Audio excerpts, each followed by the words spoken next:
सो yo what's guys, आज हम करेंगे इस पोकेमॉन कार्ड की अनबॉक्सिंग। अच्छा उल्टा है। हाँ तो पोकेमॉन कार्ड की अनबॉक्सिंग बना रही है। ये 10 रुपये का आ जाता है, तुम्हारे यहाँ पे 15 का मिलता है तो मैं क्या करूँ।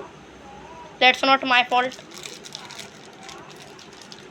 कॉमेंट वैसे आते हैं नहीं, तब भी मैं बता रहा हूँ झूठ झूठ बोल के। 1 मिनट बाद से फाड़ लूँ। हाँ बिल्कुल मस्त है टेबल, पूरे 500 साल पहले आई थी, जानते हो भाई।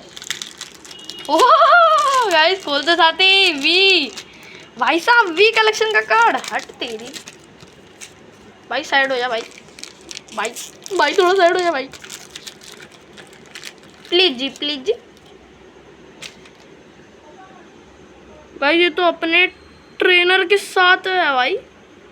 वी कार्ड 210 का कार्ड भाई साहब। गाइस एक और वी का कार्ड विथ ट्रेनर।